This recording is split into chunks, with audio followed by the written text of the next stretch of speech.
ಮುಹೂರ್ತ ನಡೀತು.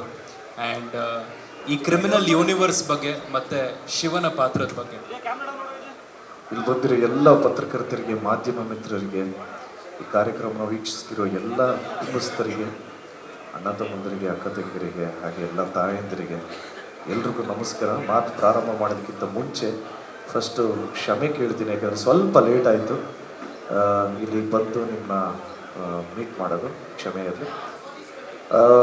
ಈ ಚಿತ್ರದ ಹೆಸರು ಆಲ್ರೆಡಿ ನಿಮ್ಗೆ ಗೊತ್ತಿರೋ ಹಾಗೆ, ಸಿನಿಮಾ ಹೆಸರು ಕ್ರಿಮಿನಲ್ ಅಂತ. ಇದು ನನ್ನ 7ನೇ ಚಿತ್ರ.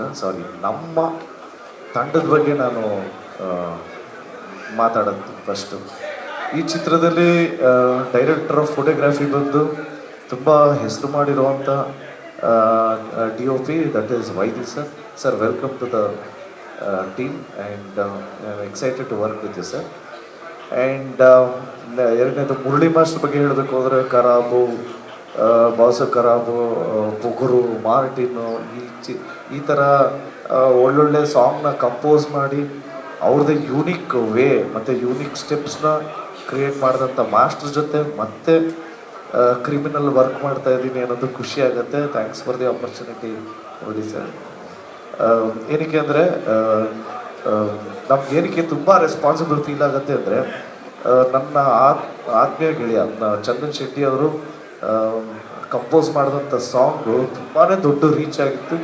ಈಗಲೂ ಎಲ್ಲೋದ್ರೂ ಮಕ್ಕಳೆಲ್ಲ ಕೇಳೋದು ಖರಾಬು ಅಂತಾರೆ. ಸೊ ಈಗ ಅಗೇನ್ ಮುರಳಿ ಮಾಸ್ಟರು, ಚಂದನ್ ಶೆಟ್ಟಿ ಅವರು, ಇವರೆಲ್ಲ ಸೇರಿಕೊಂಡು ಸಾಂಗ್ ಕಂಪೋಸ್ ಮಾಡ್ತಿದ್ದಾರೆ ಅಂದರೆ ಜವಾಬ್ದಾರಿ ಜಾಸ್ತಿ ಇದೆ, 100%. ಸೊ ಇದೊಂದು ದೊಡ್ಡ ನಮಗೇನೆ ಒಂದು ರೆಸ್ಪಾನ್ಸಿಬಿಲಿಟಿ ಅಂತ ಫೀಲ್ ಆಗ್ತಾ ಇದೆ. ಸೊ ಎಕ್ಸ್ಪೆಕ್ಟೇಷನ್ಸು ಫುಲ್ಫಿಲ್ ಮಾಡ್ತೀವಿ ಅನ್ನೋ ಒಂದು ನಂಬಿಕೆ ಇದೆ. ಆ್ಯಂಡ್ ನಮ್ಮ ಡೈರೆಕ್ಟರ್ ಬಗ್ಗೆ ಹೇಳಬೇಕು, ರಾಜ್ಗುರು ಸರ್ನ ಮೀಟ್ ಮಾಡಿದಾಗ ಕತೆ ಹೇಳ್ತೀನಿ ಅಂದರು. ಕತೆ ಕೇಳಿದೆ. ಕತೆ ಕೇಳಿದ ತಕ್ಷಣ ನನಗೆ ಫಸ್ಟ್ ಸ್ಟ್ರೈಕ್ ಆಗಿದ್ದು ಕ್ಯಾರೆಕ್ಟರ್ ಮತ್ತು ಎಂಟೈರ್ ಸಿನಿಮಾದ ಟೋಟಾಲಿಟಿ ಅಂತ ಏನು ಹೇಳ್ತೀವಿ, ತುಂಬಾ ಡಿಫ್ರೆಂಟ್ ಆಗಿತ್ತು. ಈ ಥರ ಯಾರು ಮಾಡ್ತಾರೆ ಅಂದರೆ ಅವ್ರದ್ದೇ ಒಂದು ಎವಿಡೆನ್ಸ್ ಥರ ಇತ್ತು. ನಿಜವಾಗ್ಲೂ ಉತ್ತರ ಕರ್ನಾಟಕ ಭಾಗದಲ್ಲಿ ಹಾವೇರಿ ನಡೆದಂಥ ಕಥೆ ಇದು. ದೊಡ್ಡ ಕಥೆ ಬಂದಿತ್ತು. ಹಾವೇರಿ ಮತ್ತು ಆಂಗಲ್ ಅಲ್ಲಿ ನಡೆದಂಥ ಒಂದು ಪ್ರೇಮಿಗಳ ಕಥೆ, ಒಂದು proper authentic cult love story ಅಂತಲೇ ಹೇಳ್ಬೋದು. This movie is based on true love story. ಏಕೆಂದರೆ ನಿಜವಾಗ್ಲೂ ನಡೆದಂಥ ಕತೆ. ನಾವು ಪಾತ್ರನ ಇಲ್ಲ ಮಾಡಿಫೈ ಮಾಡ್ಕೊಬೋದಲ್ಲ, ಇಲ್ಲ ನಾನು ಹಿಂಗೆ ಮಾಡ್ಕೊಬೋದು, ಇಲ್ಲ ಹಿಂಗೆ ಹೀರೋಯಿಸಮು, ನಥಿಂಗ್. ನಿಜವಾಗ್ಲೂ ಏನು ನಡೆದಿದೆಯೋ 99% ಅದೇ ರೀತಿ ಶೂಟ್ ಮಾಡಬೇಕು ಅಂತ ಅಂದ್ಕೊಂಡಿದ್ದೀವಿ. ತುಂಬ ಕಮರ್ಷಿಯಲಾಗಿ ನಾನು ನಮ್ಮ DOP ಸರು, ಡೈರೆಕ್ಟ್ರು ಎಲ್ಲ ಮತ್ತು ಪ್ರೊಡ್ಯೂಸರ್ ಸರ್ ಎಲ್ಲ ಕೂತ್ಕೊಂಡಾಗ ಪ್ಲ್ಯಾನ್ ಮಾಡಿದ್ದು ಅಷ್ಟೇ. ತುಂಬ ಎಲಿವೇಶನ್ಸು ಆ ಥರ ಎಲ್ಲ ಏನೂ ಇದೆ. ಪಾತ್ರಕ್ಕೆ ಏನು ಬೇಕು, ಕರೆಕ್ಟಾಗಿ ಕತೆಗೆ ಏನಿದೆಯೋ ಆ ಪಾತ್ರ ಹೆಂಗೆ ನಡ್ಕೊತಿತ್ತೋ ಅದೇ ಥರ ಮಾಡಬೇಕು, ಒಂಥರ ಎನ್ಯಾಕ್ಟ್ ಮಾಡೋದಕ್ಕೆ ಟ್ರೈ ಮಾಡ್ತೀವಿ. ಖಂಡಿತ ಇದು ತುಂಬ ರಿಯಲಿಸ್ಟಿಕ್ಕಾಗಿ ಶೂಟ್ ಮಾಡೋದಕ್ಕೆ ಮತ್ತು ಪ್ರೆಸೆಂಟ್ ಮಾಡೋದಕ್ಕೆ ಡೆಫಿನೆಟ್ಲಿ ಟ್ರೈ ಮಾಡ್ತೀವಿ.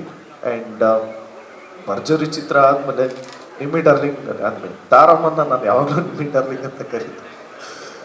ಆ ಚಿತ್ರದಲ್ಲಿ ಏನೋ ದನ ಕಾಯೋಕ್ಕೂ ಲಾಯಕ್ಕಿಲ್ಲ ಅಂದವನು ಇವಾಗ ದೇಶ ಕಾಯೋಕೆ ಹೋಗ್ತಿದ್ಯಲ್ಲ ಮಗರೇ ಅಂದಾಗ, ಇಲ್ಲ ನಿಮ್ಮಿ ಡಾರ್ಲಿಂಗ್ ಹಂಗಲ್ಲ, ನಾನು ಮಾತು ಕೇಳೇ ಇರ್ತೀನಿ. ಸೊ ಅವಾಗಿಂದ ನಿಮ್ಮಿ ಡಾರ್ಲಿಂಗ್ ಅಂತಲೇ ನಾನು ಕರೆಯೋದು. ಈ ಚಿತ್ರದಲ್ಲಿ ತಿರ್ಗಾ ನನ್ನ ತಾಯಿಯಾಗಿ ಅಭಿನಯಿಸಿ ನಮಗೆ ಒಂದು ಅವಕಾಶ ಕೊಟ್ಟಿದ್ದಾರೆ. ಯಾಕೆಂದರೆ ನಾನು ಆ ಅಮ್ಮನ್ನ ಕೇಳಿದೆ, ಅಮ್ಮ ಒಂದೊಳ್ಳೆ ಪಾತ್ರ ಇದೆ, ನೀವು ದಯವಿಟ್ಟು ನೀವು ಪೊಲಿಟಿಕಲ್ ಲೈಫಲ್ಲಿ ಬ್ಯುಸಿ ಇರ್ತೀರ ಗೊತ್ತು, ಬಟ್ ನಮಗೊಂದು ಒಳ್ಳೆ ಕತೆ ಇದೆ ಅಂದಿದ ತಕ್ಷಣ ಅವ್ರಿಗೆ ಹಿಂದೆ ಒಂದು ಏನು ಕಳಿಸಪಿ ಮಾಡ್ತೀನಿ ನಾನು ಈ ಚಿತ್ರನ ಅಂತ ಹೇಳಿದ್ರು. ಕೇಳಿದ ತಕ್ಷಣ ಅವರು ಅಮ್ಮನೂ ತುಂಬ ಶಾಕು, ಏನು ಈ ಥರ ಇದೆ ಕತೆ, ಇದನ್ನು ಹೆಂಗೆ ಒಪ್ಕೊಂಡೆ ಅಂತ. ಸೊ ಖುಷಿ ಆಯಿತು. ಹಾಗೆ ಇನ್ನೊಬ್ಬರು ಸ್ನೇಹಿತರ ಬಗ್ಗೆನೇ ಹೇಳಬೇಕು. 8 ವರ್ಷದಿಂದ ನಾವು ಭರ್ಜರಿ ಚಿತ್ರ ಒಟ್ಟಿಗೆ ಮಾಡಿದ್ವಿ. ಈ ಕತೆ ಕೇಳಿದ ತಕ್ಷಣ ನಾನು ಇಮ್ಮಿಡಿಯೇಟಾಗೆ, ನಾವು ಯೂಶ್ವಲಿ ಟಚಲ್ಲಿ ಇರ್ತೀವಿ, ಯಾವುದೇ ಸಿನಿಮಾ ರಿಲೀಸ್ ಆದ್ರೂ ಏನಾದ್ರೂ ರಿವ್ಯೂಸ್ ಎಕ್ಸ್ಚೇಂಜ್ ಮಾಡೋದೆಲ್ಲ ಇರ್ತಿತ್ತು. ಈ ಚಿತ್ರ ಕತೆ ಕೇಳಿದ ತಕ್ಷಣ ನಮ್ಮ ಡೈರೆಕ್ಟರ್ ಜೊತೆ ಮಾತಾಡಿ ನಾನು ರಚಿತಾ ಅವ್ರಿಗೆ ಕಾಲ್ ಮಾಡಿ, ಹೆಂಗಿದೆ ಡೇಟ್ಸು, ಅದೇ ಫುಲ್ ಟೈಟ್ ಆಗಿದೆ ಅಂತ, ಸ್ವಲ್ಪ ಫ್ರೀ ಮಾಡಿಕೊಂಡು ನಾವು ಒಂಚೂರು ಡೇಟ್ಸ್ ಕೊಡಬೇಕು ಏನು ಕತೆ, ಯಾರು, ಏನು, ಯಾವ ಪ್ರೊಡಕ್ಷನ್ ಹೌದು, ಏನು ಸ್ಟೋರಿ, ಏನು ಕೇಳಿದ್ರೆ ಡೆಫಿನೆಟ್ಲಿ ವಿಲ್ ವರ್ಕ್. ಯಾರು ಕರೀಬೇಕು ಅಂತ ಆಮೇಲೆ ಸೆಕೆಂಡ್ ಕ್ವಶನ್ ಕೇಳಿದೆ. ನಾನು ಹೇಳಿದೆ ನಿಜವಾಗ್ಲೂ ಓಕೆ, ಫ್ರೆಂಡ್ಶಿಪ್ ಎಲ್ಲ ಓಕೆ, ಖುಷಿಯಾಯಿತು. ಬಟ್ ಕತೆ ಒಂದ್ಸರಿ ಕೇಳಿದ್ರೆ ನನಗೂ ಒಂಚೂರು ಕಾನ್ಫಿಡೆನ್ಸ್ ಬರುತ್ತೆ ಅಂದಿದ ತಕ್ಷಣ ಇಮ್ಮಿಡಿಯೇಟಾಗಿ ವೆರಿ ನೆಕ್ಸ್ಟ್ ಡೇ ಕತೆ ಕೇಳಿದ್ರು. ಡೈರೆಕ್ಟ್ರ್ ಹೋಗಿ ಕತೆ ಕೇಳಿದ ತಕ್ಷಣ madam definitely I am doing this movie, but ನೀನು ಹಿಂಗೆ ಈ ಪಾತ್ರವನ್ನು ಒಪ್ಕೊಂಡೆ, ನಾವು ಹೆಂಗೆ ಮಾಡೋದು ಈ ಪಾತ್ರನ ಅಂತ. ಯಾಕೆಂದರೆ ತುಂಬಾ ಯೂನಿಕ್ ಸಬ್ಜೆಕ್ಟು.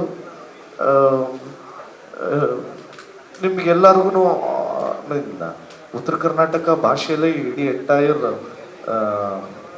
ಡೈಲಾಗ್ಸ್ ಎಲ್ಲ ಇರೋದು.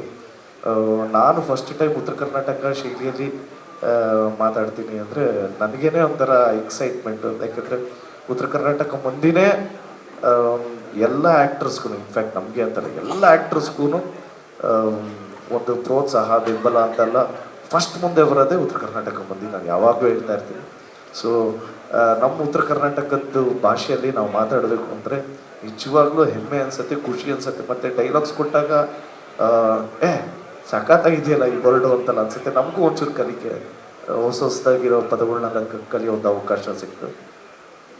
ಮತ್ತು ಈ ಚಿತ್ರ ನಾನು ಡೈರೆಕ್ಟರ್ ಜೊತೆ ಮೀಟ್ ಮಾಡಿ ಕತೆ ಕೇಳಿದ ತಕ್ಷಣ ಇದನ್ನು ನೆಕ್ಸ್ಟ್ ಯಾರು ಪ್ರೊಡ್ಯೂಸ್ ಮಾಡ್ತಾರೆ ಅಂತ ಅಂದಿದ ತಕ್ಷಣ ನನಗೆ ಮನೀಶ್ ಸರ್ ನೆನಪಾಯ್ತು. ಯಾಕೆಂದರೆ ಮನೀಶ್ ಸರ್ ನಾವು ಕೇಳಿದ ತಕ್ಷಣ ಮನೀಶ್ ಸರ್ ಫಸ್ಟ್ ಕತೆ ಕೇಳಿದ್ರು.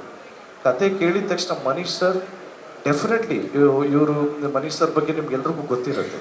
ಬಿಸ್ನೆಸ್ಸಲ್ಲಿ is a biggest player right ನಾವು. ಅವರು ಹೋಗಿದ ತಕ್ಷಣ ಟೈಮ್ ಕೊಟ್ಟರು ಒಂದು. ಎರಡನೇದು ಇದು ನಮ್ಮ ಕಲ್ಟ್ ಚಿತ್ರ ಅದು ಇದು ಅಂತೆಲ್ಲ ಅಂದಿದ ತಕ್ಷಣ ನನಗೆ ಏನು ಹೇಳ್ಬಿಡಿ, ಕತೆ ಕೇಳ್ಬಿಡ್ತೀನಿ. ನಾನು ಕತೆ ಕೇಳಿದ ತಕ್ಷಣ ಡೆಫಿನೆಟ್ಲಿ ಈ ಮೂವಿ ಮಾಡೋಣ. ಏಕೆಂದರೆ ನಾನು ಎಕ್ಸ್ಪೆಕ್ಟ್ ಮಾಡ್ತಾ ಇದ್ದಿದ್ದು ತುಂಬ ಕಮರ್ಷಿಯಲ್ ಆಗಿರುತ್ತೆ, ತುಂಬ ಹೀರೋಯಿಸಮ್ ಇರುತ್ತೆ. ಮತ್ತು ನಾವು ಇಷ್ಟು ವರ್ಷ ಮಾಡ್ಕೊಂಡ್ಬಂದಿದ್ದೀವಲ್ಲ, ಅಂದರೆ ತುಂಬ ಕಮರ್ಷಿಯಲಿ ಎಲಿವೇಶನ್ಸ್ ಅದೆಲ್ಲ ಇರುತ್ತೆ. ಡೆಫಿನೆಟ್ಲಿ ಎಲ್ಲೆಲ್ಲಿ ಬೇಕೋ ಅಲ್ಲಿ ಇರಬೇಕು ಅಂತಲೇ ಎಲ್ಲರೂ ಮಾಡೋದು. ಬಟ್ ಈ ಚಿತ್ರ ತುಂಬಾ ರಿಯಲಿಸ್ಟಿಕ್ ಆಗಿ ಇರೋದ್ರಿಂದ ಆ್ಯಂಡ್ ಪ್ರಾಬಬ್ಲಿ ಎಲ್ಲ ಪಾತ್ರಗಳು ಅವ್ರಿಗೆ ಇಷ್ಟ ಆಗಿರೋದ್ರಿಂದ ಮತ್ತು ನಮ್ಗಳ ಮೇಲೆ ನಂಬಿಕೆ ಇರೋದ್ರಿಂದ ನಮಗೊಂದು ಅವಕಾಶ ಕೊಟ್ಟರು. ಆಮೇಲೆ ತಂಡ ಫಾರ್ಮ್ ಆಯಿತು. ಈಗ ನಿಮ್ಗಳ ಮುಂದೆ ನಿಂತಿದ್ದೀವಿ. ಸಿನಿಮಾ ಹೆಸರು ಫೈನಲಿ ಕ್ರಿಮಿನಲ್ ಅಂತ ಇಟ್ಟಾಯಿತು. ಆ್ಯಂಡ್ ಉಲ್ಕಾ ಮ್ಯಾಮ್ನು ಅವರೂ she is been very supporting. ಯಾಕೆಂದರೆ ಏನೇ ಆದ್ರೂ ಇವರಿಬ್ಬರೇ ಡಿಸಿಷನ್ಸ್ ತೊಗೊಳ್ಳೋದು. ಸರು ಅಷ್ಟೇ, ಮನೀಶ್ ಸರು ಕಥೆಯಲ್ಲಿ ತುಂಬ ಇನ್ವಾಲ್ವ್ಮೆಂಟು. ಡೈರೆಕ್ಟ್ರ್ ಕೇಳಿದ್ರೆ ತುಂಬ ಚೆನ್ನಾಗಿ ಎಕ್ಸ್ಪ್ಲೈನ್ ಮಾಡ್ತಾರೆ, ತುಂಬಾ ಇನ್ವಾಲ್ವ್ ಆಗ್ತಾರೆ. ಅಂದರೆ ಆನ್ ವೆರಿ ಪಾಸಿಟಿವ್ ನೋಟಲ್ಲಿ ಹೇಳಬೇಕು ಅಂದರೆ ಹಿ ಹ್ಯಾಸ್ ಅ ವಿಷನ್. ಆ ವಿಷನ್ ಇದೆ. ಆಡಿಯನ್ಸ್ ಪಲ್ಸ್ ಏನು ಅಂತ ನಿಜಕ್ಕೂ ಅವ್ರಿಗೆ ಗೊತ್ತಿರುತ್ತೆ, ಇಲ್ಲಾಂದರೆ ಅವ್ರಿಗೆ ಇಷ್ಟು ಸಕ್ಸಸ್ ಸಿಗ್ತಾ ಇರಲಿಲ್ಲ. ಸರಿ ಸುಮಾರು ಒಂದು 10 ತಮಿಳ್ ಮೂವೀಸ್ ಮಾಡಿದ್ದಾರೆ, ಒಂದು 15 ತೆಲುಗು ಮೂವೀಸ್ ಮಾಡಿದ್ದಾರೆ, ಸೊ ಹಿಂದಿ ಮೂವೀಸ್ ಮಾಡಿದ್ದಾರೆ, ಸಾಕಷ್ಟು ಮೂವೀಸ್ ಮಾಡಿದ್ದಾರೆ. ಸೊ ಅವ್ರು ಕೇಳಿದ ತಕ್ಷಣ ಇಷ್ಟ ಆಯಿತು ಅಂದರೆ ಎಲ್ರಿಗೂ ಒಂದು ಕಾನ್ಫಿಡೆನ್ಸ್ ಬಂತು. ಫೈನಲಿ ಮುಂದಿನ ತಿಂಗಳಿಂದ ಶೂಟಿಂಗ್ ಪ್ರಾರಂಭ ಆಗುತ್ತೆ. ಆಮೇಲೆ ತಾರಮ್ಮ ಹೇಳ್ದಂಗೆ ಹೌದು, ಇನ್ನೊಂದು ಚಿತ್ರ ರಿಲೀಸ್ ಆಗೋದಕ್ಕಿಂತ ಮುಂಚೆ ಮುಹೂರ್ತ ಮಾಡ್ತೀರ ನಾನು ಫಸ್ಟ್ ಟೈಮ್. ಇನ್ಮೇಲೆ ಹಂಗೆ ಅಮ್ಮ, ಸಿನಿಮಾ ಮುಗಿಸಿದ ತಕ್ಷಣ ಇನ್ನೊಂದು ಸಿನಿಮಾ ಮಾಡ್ಕೊಡೋಗ್ತಾ ಡೆಫಿನೆಟ್. ಯಾಕೆಂದರೆ ನಾನು ಹೇಳಿದ್ನಲ್ಲ, ಜೀವನ ತುಂಬ ದೊಡ್ಡ ದೊಡ್ಡ ಪಾಠಗಳನ್ನ ಹೇಳ್ಕೊಟ್ಟು ಬಿಟ್ಟಿದೆ. ಸೊ ಇನ್ನು ನಾನು ಯಾರಿಗೂ ಏನೂ ಕಾಯೋಕ್ಕೂ ಹೋಗಲ್ಲ, ಎಲ್ಲಿಗೂ ಬೈಂಡ್ ಆಗೋಕ್ಕೂ ಹೋಗಲ್ಲ, ಯಾರ ಜೊತೆನೂ ಇಂಟ್ಯಾಕ್ಟ್ ಆಗಲ್ಲ. ಕತೆ ಆಯಿತು, ಸಿನಿಮಾ ಆಯಿತು, ಕೆಲಸ ಮಾಡ್ಕೊಂಡು ಹೋಗ್ಬೇಕು. ಇಷ್ಟು ಹೇಳ್ತಾ ಲಾಸ್ಟಲ್ಲಿ ಒಂದೇ ಒಂದು ಕೇಳೋದು, ದಯವಿಟ್ಟು ಎಲ್ಲರೂ ಆಶೀರ್ವಾದ ಮಾಡಿ ಅಂತ ರಿಕ್ವೆಸ್ಟ್ ಮಾಡ್ತಾ ನಾನು ಮಾತು ಮುಗಿಸ್ತಾ ಇದ್ದೀನಿ. ಜಯ ಆಂಜನೇಯ.